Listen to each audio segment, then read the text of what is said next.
Are you actually? Do you have more times when you drop in on Xbox than you do dropping in on clients? Yeah.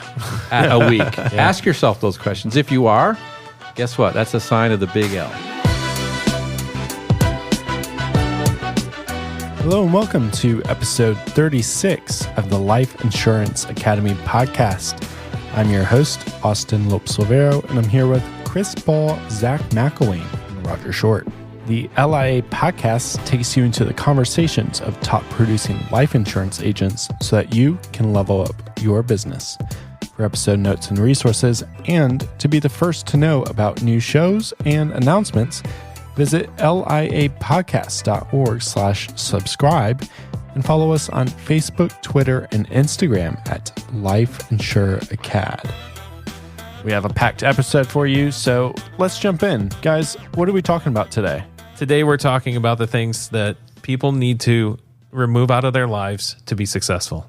Very important items that need to be taken out. We don't talk about the things that need to be taken out very often. We're usually talking about the things that need to be put into this. Yeah. But today we're talking about the junk that... Extraction, yes. And I don't think this is stuff that you know, some of it may seem obvious, but these are the things that cause people to fail. And nobody wants to say that, but it's the truth. And I'd say one of the most important ones on here is laziness. Like, agents need to relentlessly remove laziness from their lives if they're going to be successful. And obvious. I mean, it seems like an obvious statement. Yeah, it's funny because you typically, there becomes a period where laziness really steps in. Like, the more experienced agents that's been around for a long time, you don't see a lot of laziness because they've kind of figured it out. A brand new person just coming into the industry, you also don't see a lot of laziness. It's that sophomore slump. It's that little period after they initially get rolling where it kind of creeps in. And I think a lot of it has to do with wherever they were at previously, whatever career, whatever endeavor they were in, they've always had somebody telling them what to do, and they had to be responsible to a time clock or a task or a job of some sort. And that excitement of a new opportunity into life insurance really propels them, gets them going forward. But once they start to get a little confidence, then they wake up and say, oh, well, I really am my own boss. Well, I don't have to get started at 8 or 9 in the morning. Well, what about noon? Noon sounds good. I got a headache, Chris. Yeah. I think I'm just going to lay in bed a little bit longer. Yeah. And you typically see this laziness happen in the second half of their first year. Okay. Once that initial excitement and energy starts to fade away, that's when you start to see, oh crap, like, this is the first time I've ever have to be the boss of me. Yeah. And I'm in charge of when I go to work and when I come home. And sometimes I'm not the best boss of me. Yeah. And there's that period. I kind of call it that sophomore slump. But that period usually comes in until you're able to figure that out and become a great manager of yourself, to where then laziness doesn't become an issue. Because you're right, that is a huge killer in this industry. Roger, you've trained a lot of agents? Mm-hmm. Few. We'll say 7. We'll say 7.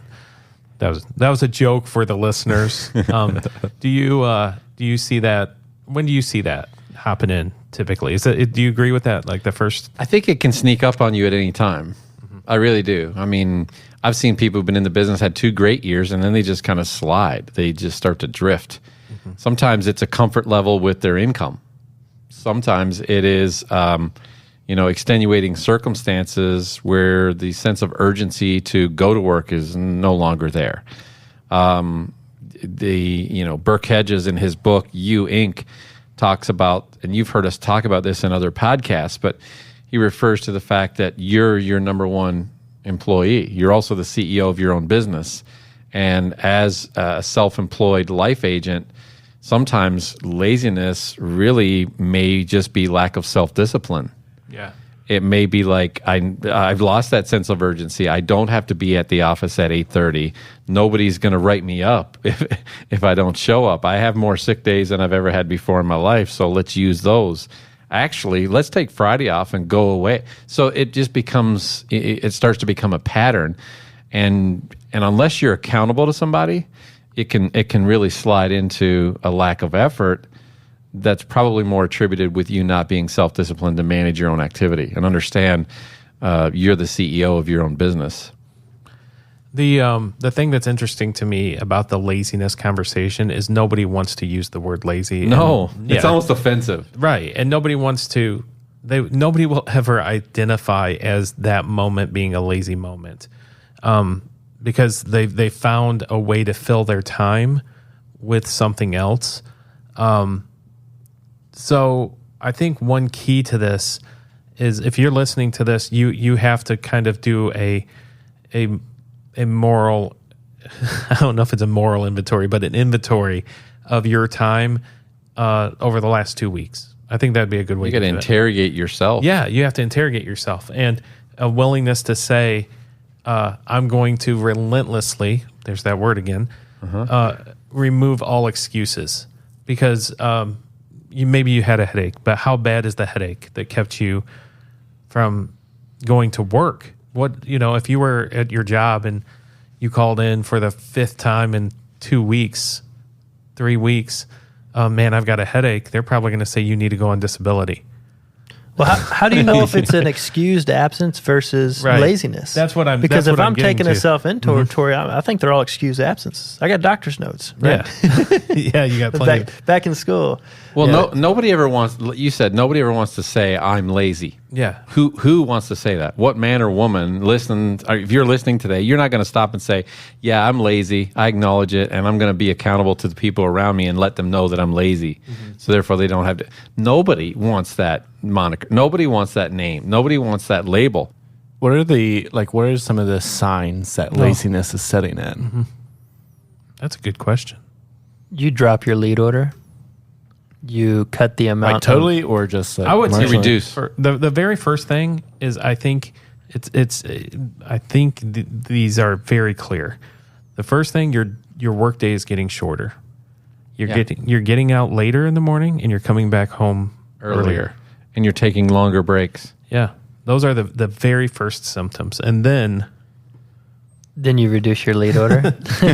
And I think, Chris is exactly right. The first sign of it is you're thinking about it. The fact that you're thinking about it. And when you start creating your weekly work schedule based upon your performance, you're already losing.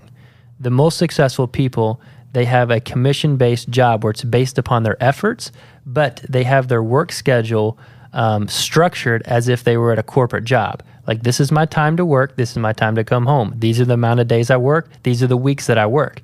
When they structure it like that, and you're able to outwork everybody else and overperform, you win twice.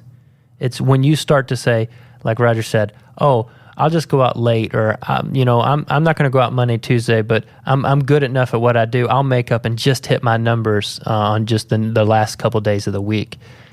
Instead of doing that, you're shortcutting everything. You're being lazy on your income and your goals. Instead of saying, I'm going to hit it Monday through Thursday, regardless if I sell 2,000 or 22,000. It's going to be the same schedule. I think it has to do with mindset, perspective. Sometimes it has to do with our upbringing. Sometimes families, have placated to a lifestyle of kids, and they've kind of taken care of everything. And some people just don't know how to have grit.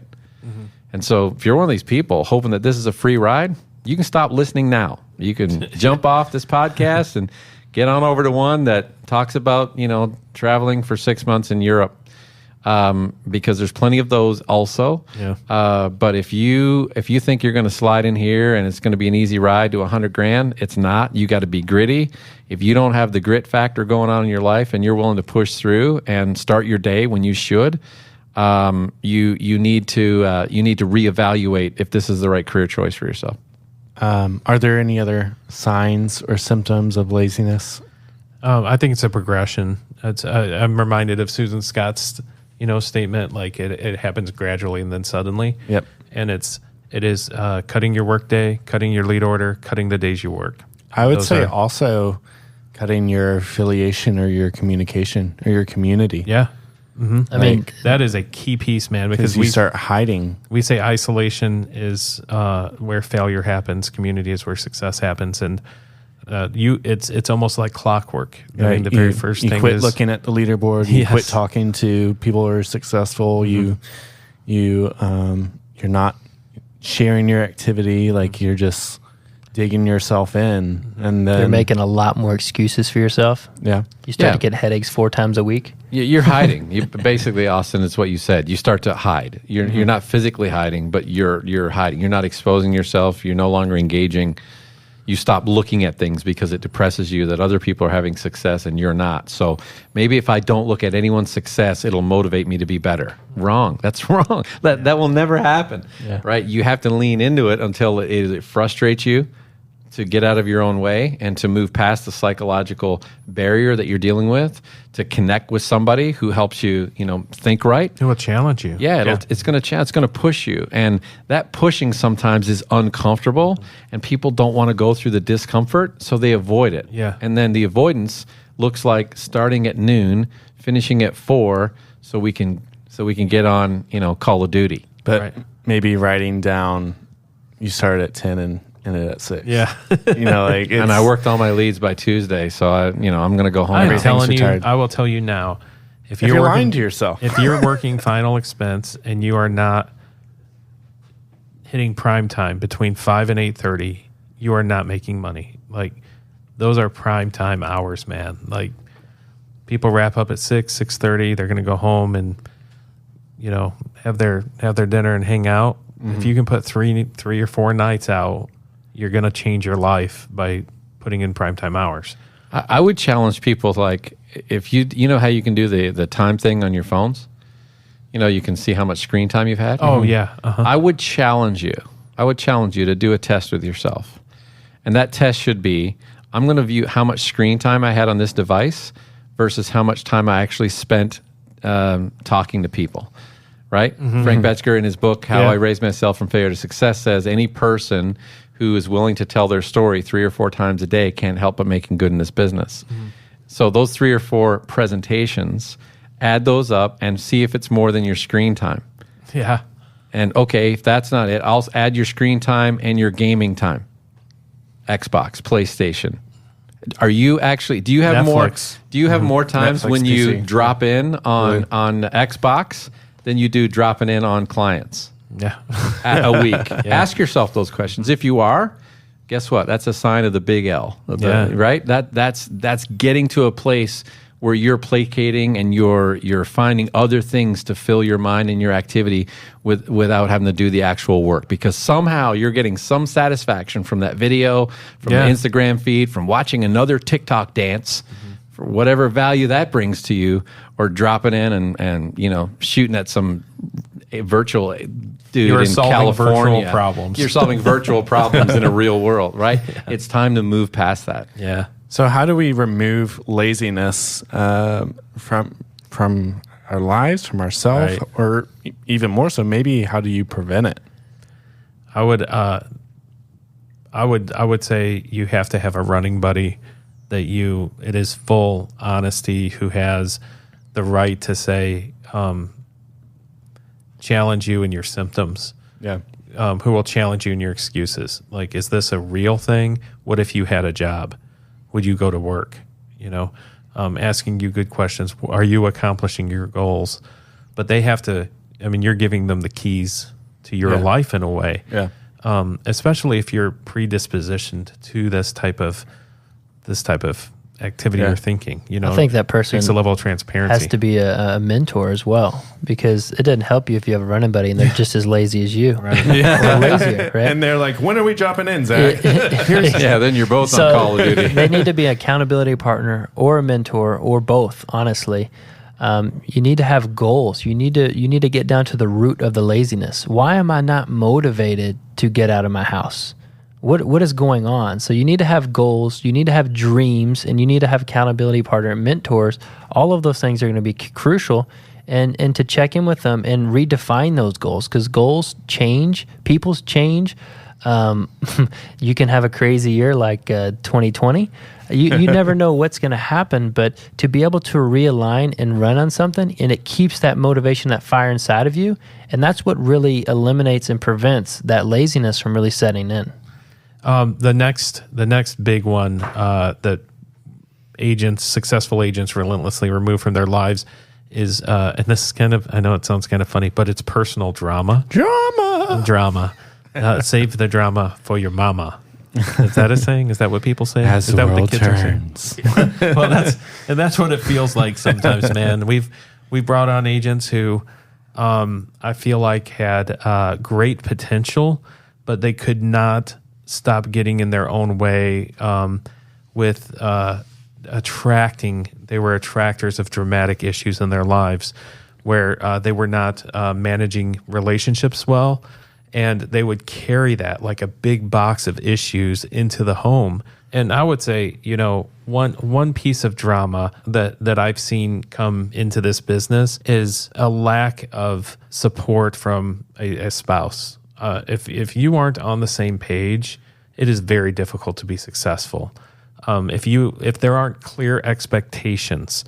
And that could be, the drama could have been created because of lack of expectations. Yeah, you may have created it. Yeah, you might have started it. Maybe you weren't a dramatic couple I'm going to do before. this new business.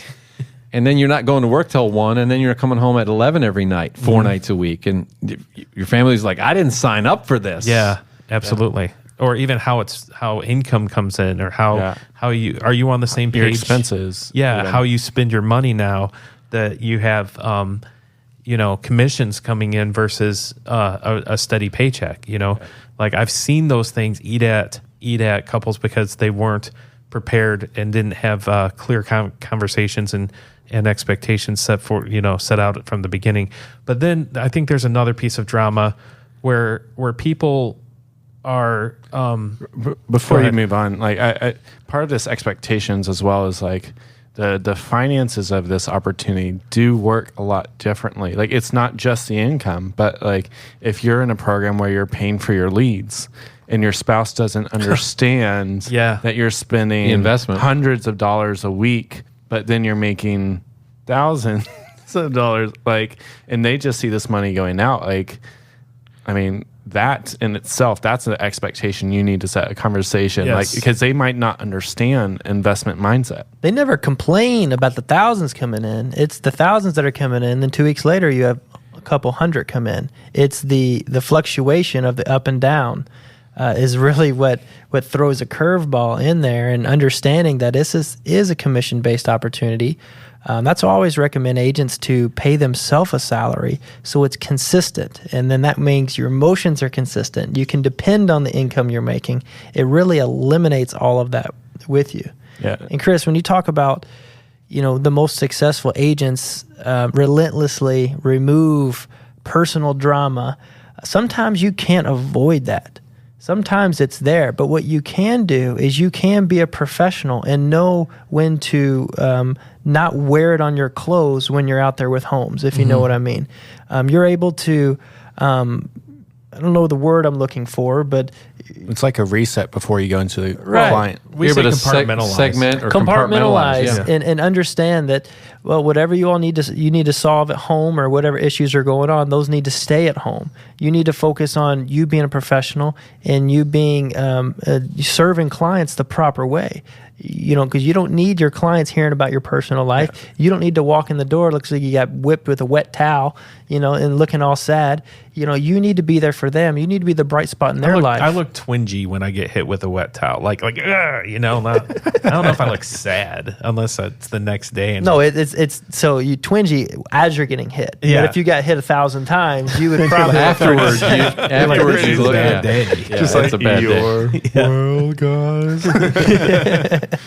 One objection we talk about a lot is like, I'm not feeling well, or this like if they got their own, your clients have their own problems, like you can't bring that with you. Like you're there to be the guy to help them solve their problem, to protect their family at a future date, not bring more into it. Right. So, and let me say something. I don't think the effect of the personal drama, I don't think it's a a lot of times, and I don't expect an agent would walk in and start saying, man, you aren't going to believe the fight I had with my wife today. I don't think this is going to blow your hair back. I don't think it's like that. I think it's a decrease of energy. That's how it comes across. Distraction. Yeah. You aren't focused. All you kinds aren't of things, present. yeah. You've carried it in with you. And guys, I've had these. I mean, I have an incredibly supportive wife. Unbelievable. But we've had things come up. We've had medical things that came up that we didn't expect. And I literally, in my head, I have an imaginary box that I keep next to my door. And I imagine putting that in the box, and I walk out the front door, and I come home, and I take it back up. Like, that's what I have to do personally. Yeah, a lot of people come into the business and that there are things going on in their life. And sometimes they were no fault of their own. Right. You know, there's family issues that are happening. There's health challenges that are happening. And you may have heard me say, get rid of the drama, right? Sometimes these are life issues that we have to deal with. And when I say get rid of the drama, I don't mean like run away from your family. Yeah, not relationships. You know what I mean? Yeah. I don't mean do that. What I mean is, like, you've got to manage that. Yeah. You've got to manage that so that when you're present at work, you're present at work. One of the challenges that we have as life agents is when you become this independent, you're now the person who can run errands 24/7 because you're the one without the job. Right. You don't have to be at work at 9. So can you take the car in? It has to be there at 9 and it should be done by 11. Okay, I'll do that. Now you're not going to work till noon, right? Because of a car issue? Really? If you had a job, what would you do? Manage it like that. Mm-hmm. You know, can you take so-and-so to the game? Can you we've got this other thing that we have to go to. I got a doctor's appointment. The doctor says he can see me Monday afternoon at 2. So I guess I need to take Monday off to go to the doctor. Schedule your appointment with the doctor for early in the morning or his last day of the week in the morning. Like, the doctor works other times other than Monday at 2. Like, you're a professional, he's a professional. One of you is going to win on time. Guess what? He values his Thursday mornings off. That's why he doesn't schedule anybody, because he's smart enough to schedule you at 2. Manage your time like it's valuable. Put that thing on Friday morning at 9 a.m. when you've already hit your numbers and you've had a great week. Now go see the doctor. Your blood pressure will be down. Right? Yes. Instead of starting off Monday with your blood pressure up, now you're going to work Tuesday thinking, now I'm behind the 8 ball. Like, these are all things that are manageable. So when I say, don't be the reality show, what I'm talking about is manage it well. Yeah. Mm-hmm. Everybody has stuff to deal with. We all deal with different things. Health, finances, family, friends. There's car issues, right? If you get if something blows out on your car, you don't have to take the day off. Do you know that there's companies out there that will show up to your door and bring you a car?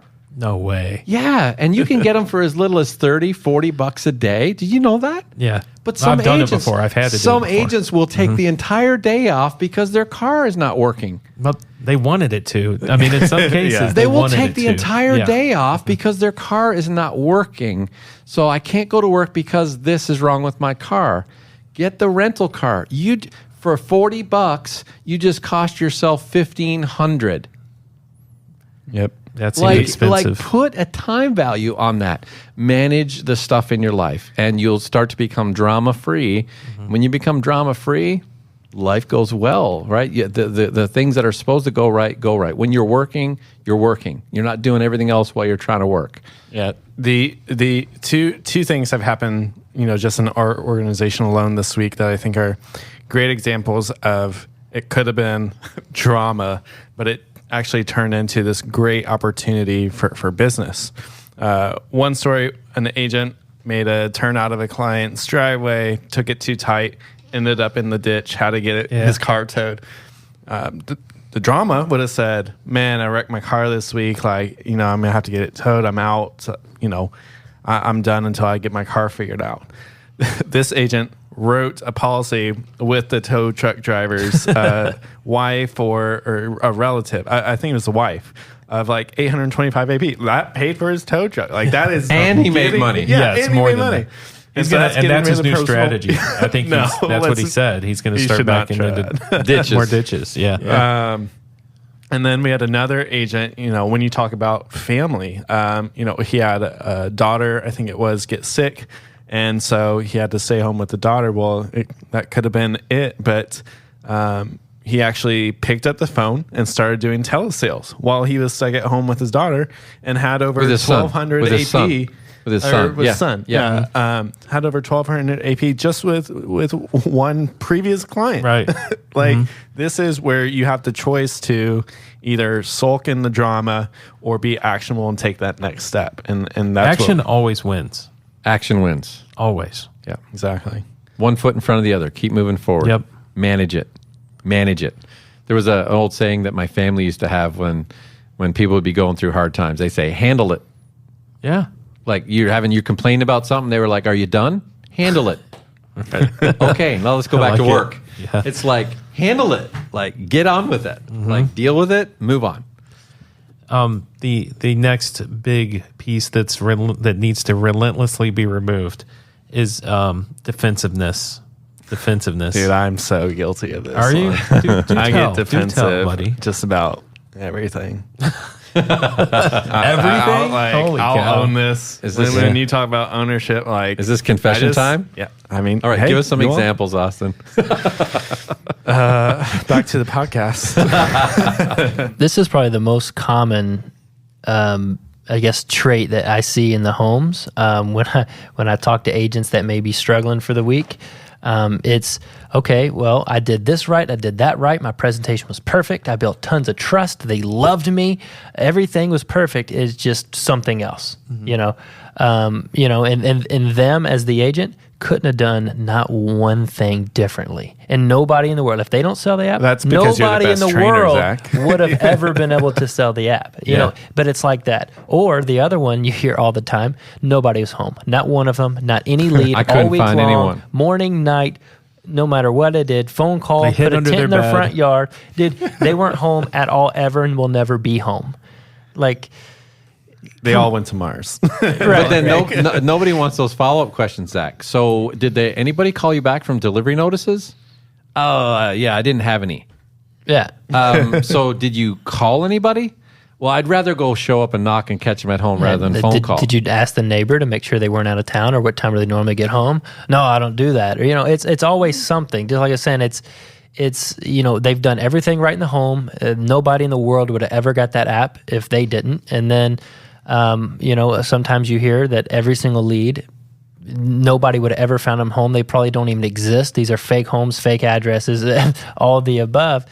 And it's just, when you can finally get past that, and I think a lot of that defensiveness has to come with ego or pride. And when you can sit that down, just put it down for a second, then you might be able to improve. We might be able to get better. We might be able to figure out if there is a true issue if they all are fake leads, or if they're, every single person you saw, there was no other thing anybody else could do. Then, well, if that's a true issue, let's address it and see what we can do to make it better. If not, what adjustments can we make? What accountability, what responsibility can we put on ourselves to say, this may be an area that I was being lazy in, or I was bringing all this personal drama in this week and my mindset wasn't right? Like, what are some things we can do to actually move forward and improve from here and go forward? Yeah. And handed it. Handle it. Handed it. Like the biggest warning sign of defensiveness is if all of your excuses have to do with anyone other than you, or anything other than you. 100%. Yeah, 100%. I mean, it's the difference in language. You'll hear it in language. I've worked all of my leads. Mm-hmm. I've worked them. You worked them? Did you retire them? Yeah. Did you get a yes or a no? Well, I only found 12 people at home. Well, what about the other 12 or 8 or however many other had? Well, I couldn't find them. So they didn't say yes or no, but you've worked them. Mm-hmm. What does that mean? Right? Yep. Sometimes it's the language that we're even using. Like, I didn't have a good week this week. I worked all of my leads. I was done by Wednesday. So, I packed it in. I'll get a fresh start next week. I'll get a mindset reset, take some time off to, think properly and go back out. I mean, we tell stories to ourselves. And if anyone brings up, if you're not in a position to be honest with yourself, this is a bad business for you. Yeah. You can stop listening now if you're not in a position, right? We're actually trying to turn away listeners today. Well, I would say this really is a self-awareness conversation, every single bit of this. And the danger of defensiveness is you're building a big, magnificent wall. Oh my God. That's what you're doing. You're building a big wall of self-improvement and self-improvement? Of being able Help to me. improve yourself. You're building a a barrier to improving yourself. Because, it doesn't have a big, beautiful door. One common statement is like, I'm doing everything I can, But here's the problem. There are people who are having success in this industry. So one of two things is going on. They're doing something you're not, or they're made of different material than you are. No, they get the fire leads. They're doing something you're not willing to do, or they're made of different DNA. I got a perfect example they're of that, different Chris. species than you are. So, Roger, we saw a message today on one of our communication channels where this very scenario happened, and an agent, and it is the end of the week, but they were running low on leads, and instead of deciding to pack it up and go home, they decided to continue going, and they posted this. Yeah, we had a new agent just recently started with us. He's excited about the opportunity. He's actually brought on a friend of his who's actually in the licensing process now, and is completing his contracting. They're doing some shadowing. He's this new guy is shadowing the agent, and he said he posted. He goes, "Hey, I'm with my buddy today. We retired all of our leads, and it is Thursday afternoon for those of you who are listening. Whatever day you're listening on, it's Thursday here." And we retired all of our leads, so now we're knocking on every door on this street. He said, "I love this guy's confidence and go-get-him attitude. Maybe I'll even learn a little something today." Yeah.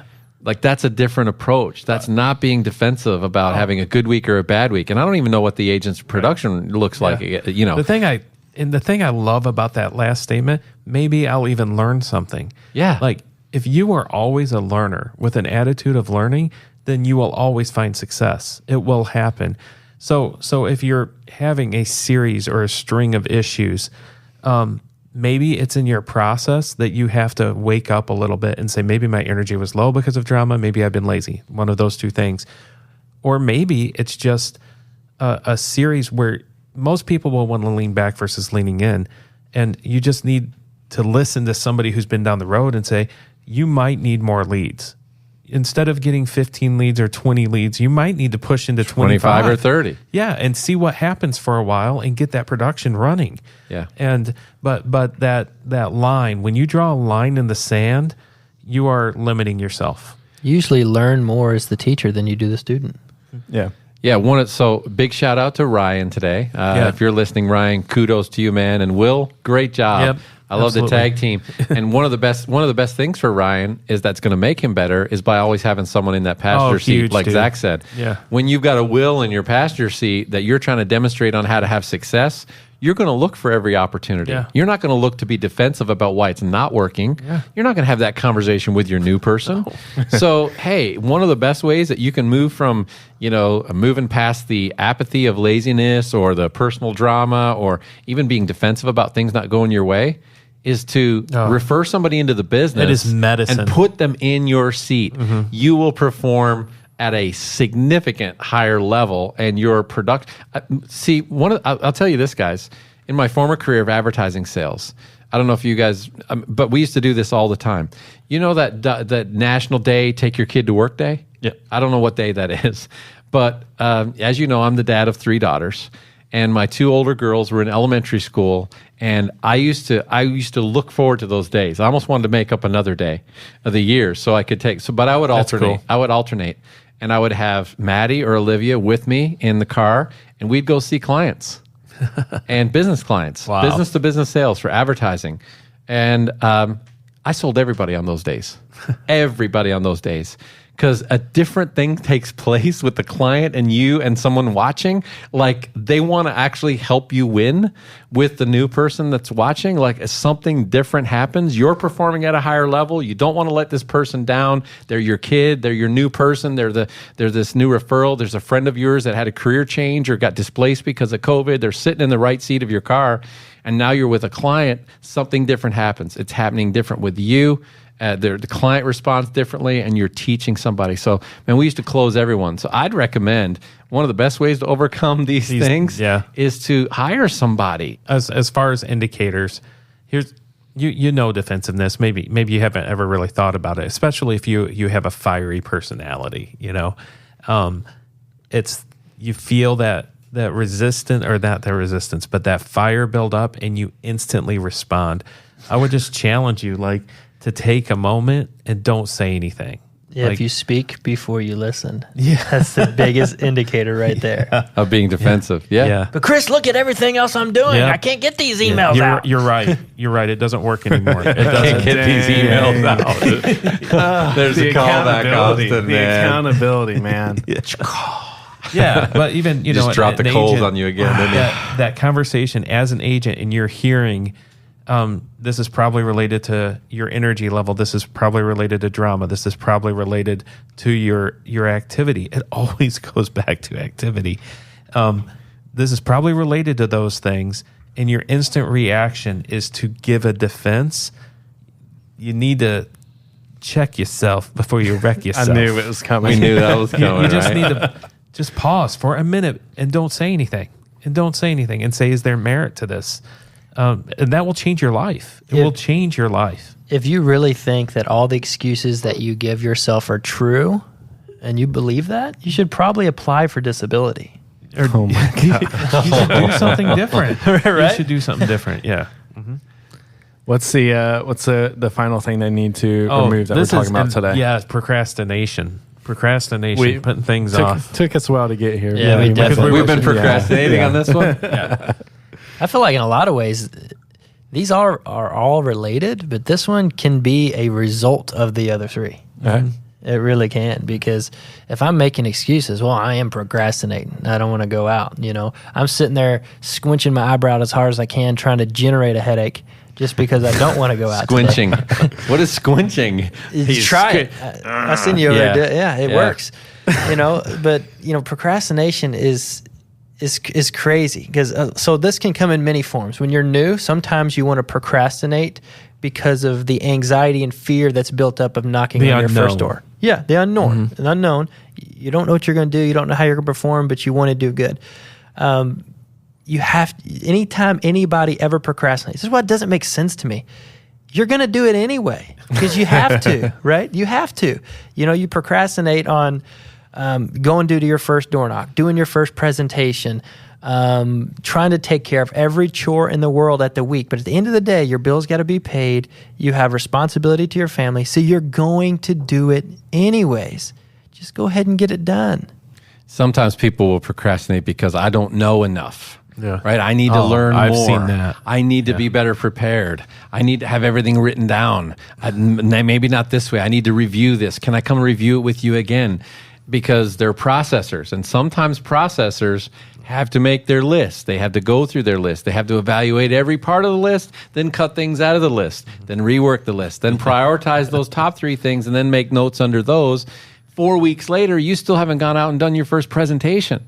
Yeah. At some point, take one carrier and one application and one lead and go knock on the door and walk in and say, let me tell you, simple as it can be. Let me tell you about this company. They offer 3 plans. Let's see which one you qualify for. Yeah. And just simplify. Right? Yeah. Right? We can overanalyze this stuff, and we can talk ourselves into procrastination because we're underprepared. Sometimes it's procrastination as a result of the drama, and so we blame it on other people. Well, I need to do all these other things first because my family needs me, and I got to run around and do all these chores and errands and deal with everyone else's issues. My sister's car broke down, so I got to go get her now. Roger, I think that's a really good point, that we don't, because of not taking action, and this is really what we're getting to, mm-hmm. This whole thing is about, we aren't realizing the impact we could have on our family. People aren't looking at the big picture and saying, man, I could really change my sister. Her life is chaos.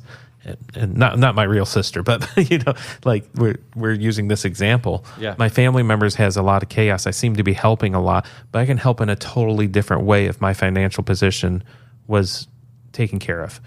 And, but they'd rather put Band-Aids on triage because because it's easier to take care of. It than looks like actually- you're doing something immediately. Yeah. But you're doing nothing really to solve the problem Correct. because they're still bleeding. Yeah. So we'll find those different reasons to procrastinate. The one thing that concerns me the most in this business is I see the rise and the fall of emotions, where I feel like people inoculate themselves from change, where they will get excited. People will do this. They will listen to this podcast and they will have a moment of transparency and they will say, "You know what? This is true of me. This is very true, and I need to change something today." And then they will reward themselves for feeling that way and not make any change at all. That is going to happen. You are going to hear this.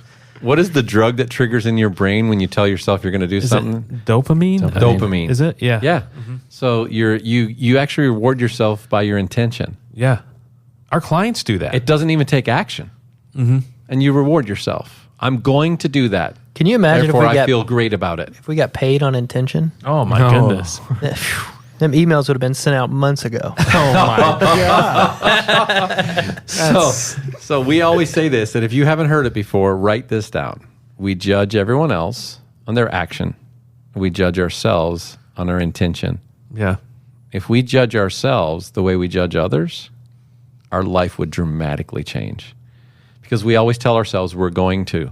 I'm signing up for a new health challenge. It's January, and this is my year. Yeah. This year I'm going to get healthy. This year I'm going to take control of my finances. This year I'm going to be a better father, a better wife, a better mom, a better husband, whatever it is. This year I'm going to, not I am doing, it's I'm going to. And I'm so about to. we're always getting fixing ready. What do they say here in Kentucky? I'm fixing to go. Fixing to. I'm fixing to go somewhere, right? You're fixing to go. Why don't you just go? Fixinda. Yeah. Fixinda. You're fixing to go. I mean, I thought that was a crazy statement. And it's like they're spending more time getting ready to do the thing rather than doing the thing. I'm going to run for promotion next quarter. Yeah, it's I'm going to procrastination. qualify for the trip next year. Yeah, like I don't need to do that this year. And so they appease, they inoculate, they give themselves, I'm going to do it. I mean, I've had people make commitments to financial goals or obligations. We do this even with finances that we have. I've seen agents that owed money to carriers. I'm going to pay them. Yeah. I'm going to pay them. I'm going to take care of it. And then the next thing I see that they got a vector.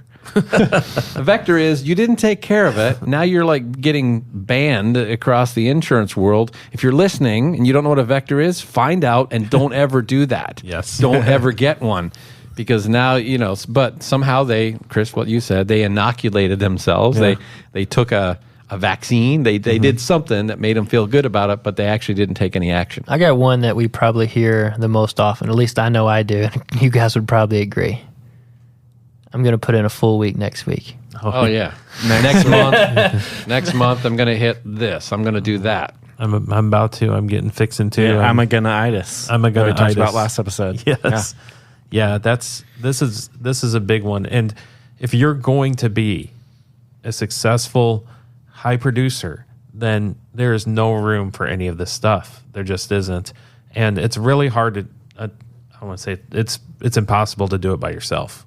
I mean, it really is. If you're going to be a successful high producer, then you need people in your corner that are, you see these guys on the what is it, the Tour de France or whatever. These guys work in teams, for a reason. Where they can draft riding behind their team member and capture that inertia or that we're talking momentum, science here. Thank energy, you. everything. Yeah. Where they're using each other's energy to keep going. And if you're going to remove these things, it takes work. This is the work behind the work. Before you even knock on a door and sit with a client, this is the work that has to be done. And I always say, if you're going to be successful in this industry, it requires some changes in life. And this is the work that has to be done. I will say this. If you've listened to this point in the podcast, I commend you. Because a lot of people have already jumped off. You might have got a little beat up today. You know what they did? A lot of people have jumped off. They got defensive. Oh, it is. But you didn't jump off, and you're still here. You're still here listening. Which Hopefully means, it's not because you're procrastinating, though. which means you want to improve yourself.